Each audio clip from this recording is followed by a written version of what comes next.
Congratulations, you have just purchased the Speech Havens Supporting Communication at Home. I'm going to be your host, and as we go through this course, it's really important to get through this first part, the intro, as I'm going to be popping in and out, discussing what you can do with this course, how it will help you, and the beginning understanding of what this course is all about. So I can't wait to share it with you. I'm going to be again popping in and out per slide so that you can take a break if you need to without having to back up and understand everything that I just said in a very long-winded way. So here is what is coming next on our next slide. All right, so the nitty-gritty, what is in this course for you? One thing that I love to share with parents is the three things that you will get out of this course. The first one is flexibility. So we know a lot of us are on the go. We are varying schedules, having the flexibility and time to schedule to do this course throughout your day, whether it's 5 minutes before your kids get up in the morning or you put them down for bed and you have 10 minutes. This course is geared in small segments so that you have the time to get through them when you have 5 minutes in your car before you go home to face your family and cook dinner and get everybody ready for bed. The next thing that I really love to tell parents is now you will feel empowered because we want to make sure that we are doing the best for our kids and doing it through the knowledge that we receive from educated sources like this course. So no longer do you have to go and search on Google things that you're really unsure of. You'll know how to search for things and what to gain out of them so that you, again, can advocate for your child and really support them at home for their communication skills. My last favorite is the accessibility part. You can download the Think of It app on your phone that you can access in your car, or if you have time and you want to sit down and really dedicate time to this course, you can access it also on your laptop. So whether you're on the go or you're at home, you have options to access this course through the computer or also on your cell phone as well. Okay, so I'm going to be your host. My name is Christina Peters. I am a licensed speech language pathologist. I currently reside in New York State, where my license is, and I'm also a member of the American Speech Language Hearing Association. I've been an SLP for several years, and I've worked with early intervention, toddler age, preschool, elementary, high school students, and some early adults as well.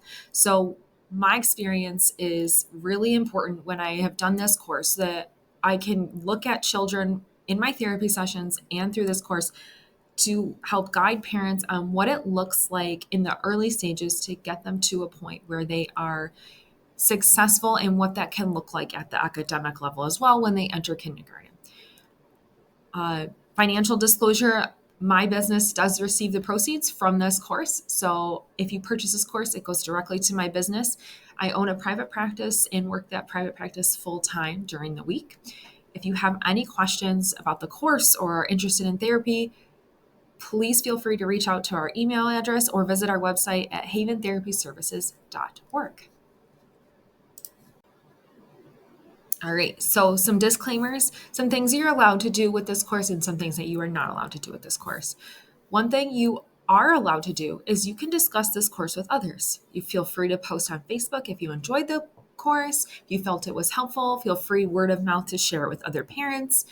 And you're also allowed to implement the strategies and the handouts that you get for free with this course at home to use them to help your child with those skills so that you can have a language-rich environment.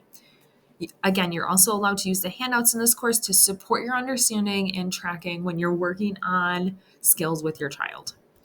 Some things you're not allowed to do. Please do not share your login information with anyone, okay? We worked very hard to create this course. We want to make sure it's going to parents that are paying and really want to understand how to help their child with their communication skills. You're also not allowed to copy or trademark any of this course, and you're not allowed to use this course as a replacement for direct speech therapy services. Again, this course is designed to help you as a parent while you are at home.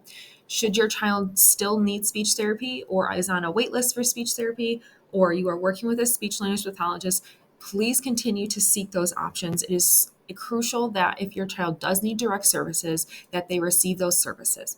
This course is intended for your knowledge so that you can support your child at home in their environment when they are also not in therapy.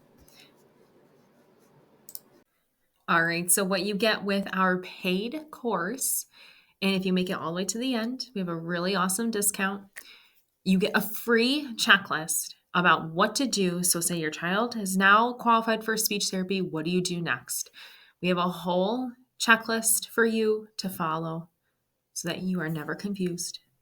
We also have a really cool speech and language progress tracker with examples, plus the blank template. So the examples we give, you can track what day and week, what words and phrases that your child use that week, how intelligible you feel you are, and a blank version too. So your therapist can fill it out and give it to you, or you can write it down and give it to your therapist to say, this is what we worked on, this is how it went, here are my suggestions. Perfect. Love it when families bring this to me. You also get a speech activity that you can incorporate into your daily routine. And we talk about daily routines within the paid course. You also get a blank template so you can write down, again, exactly what you need help with, how to track that. It just gives a really clear picture of how we can incorporate speech and language into your child's daily activities. You also, with our paid online course, get an amazing access to our toy rotation guide for free. We sell it in our online store, so you are getting this for free, which means you have peace of mind that your house not only will be clutter-free, but also that your children can play with toys and have novel toys without you buying more for them. It would take me as a speech therapist about 10 to 20 sessions for me to convey all of the information in our paid online course to parents that you will learn as skills from this course. The best thing about it, like we talked about in the beginning, flexibility, accessibility, and that you get to do this on your own. So it's self-paced and it's on demand. You can literally just pull it up on your phone and listen to it, even if you're 2 minutes before you go into your crazy house or if you're on your lunch break at work. So this is what you get with our paid course. There's a lot of great information. We're always revamping it. We love feedback from our individuals that take our paid online course. So that is what you get when you purchase our paid online course. All right, so before we get started on some topics that are really important to help facilitate your understanding throughout this course is, what is an SLP? A lot of people don't know that a speech language pathologist, we work with children and adults, and we also work in a variety of settings.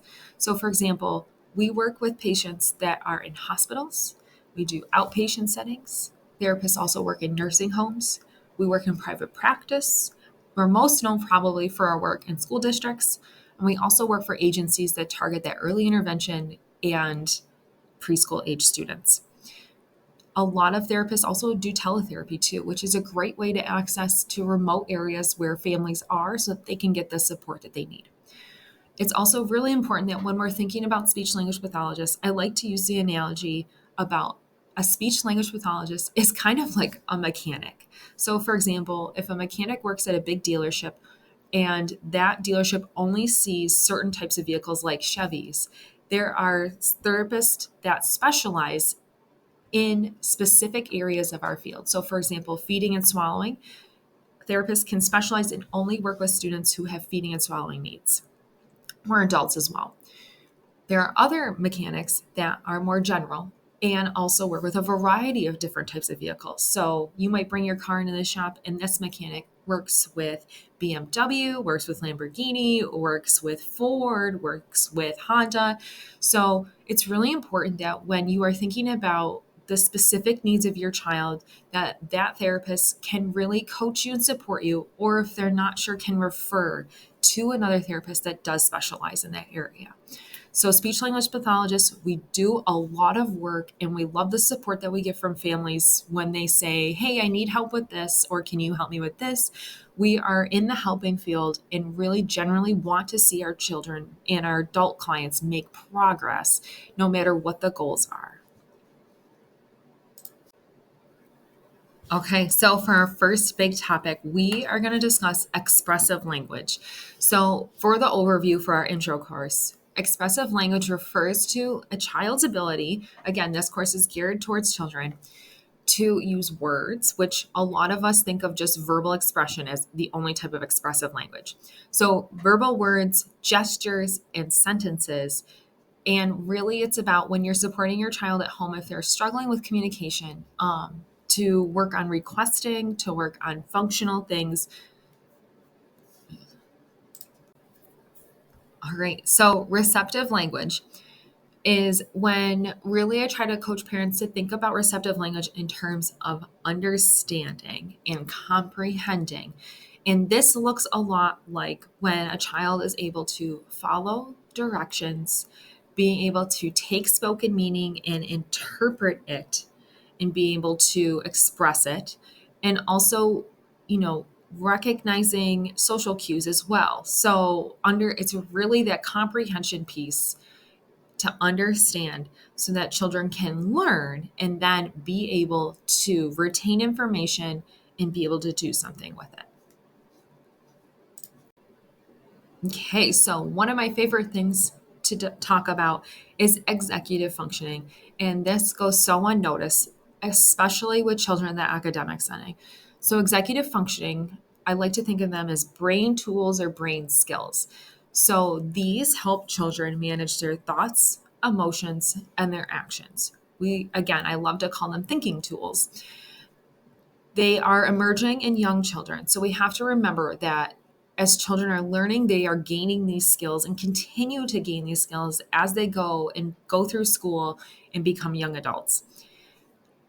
This is a great place to understand executive functioning so you know what to look for, especially if your child is struggling with different types of executive functions, which again, we will talk later about in the course.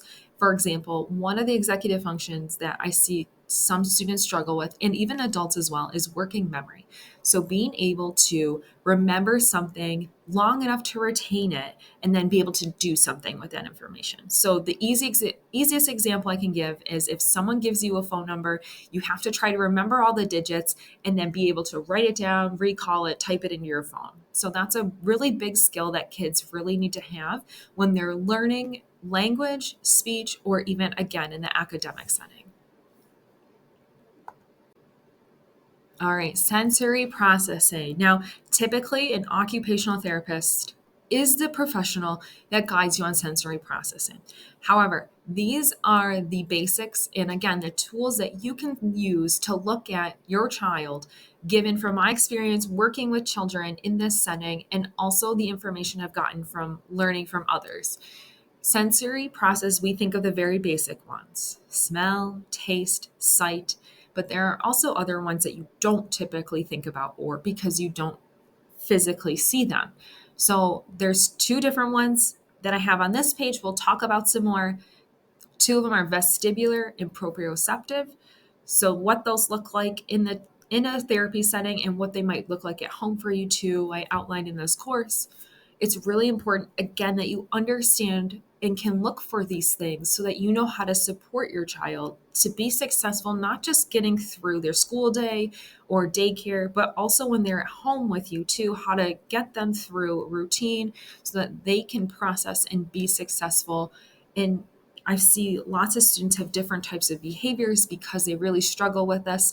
So again, it's important that you're recognizing and have the mindset to look out for these things so that you can help them be comfortable and safe in their own home. So our online course will include this whole free intro module that you did. We have 3 additional modules for you. So module 1 is understanding speech and language development, where you can learn about milestones, speech sign delays, what to look for, and how play works within communication development. Module 2, we talk about how to support strategies for encouraging speech, how to expand on those attempts, when and how to use visual supports, and how to carry speech and language skills over from what is going on in therapy.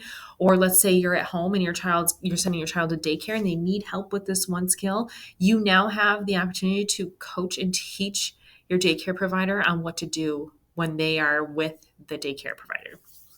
Module 3, engage in activities and games, a lot with interactive and how to promote communication within those activities, how to make story time lots of fun.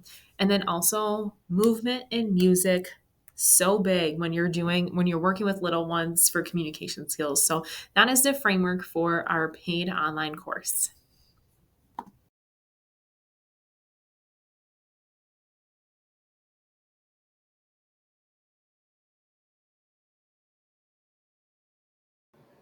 All right, so you made it through the intro part of this course. Congratulations. This was probably the shortest part of the course. We're going to continue through our next module. And then as you go through this course, remember you could always go back and listen again. I think it's really important that we take notes, that you review, and also look at all the handouts that are provided in this course as well. So I wish you the best of luck and enjoy listening.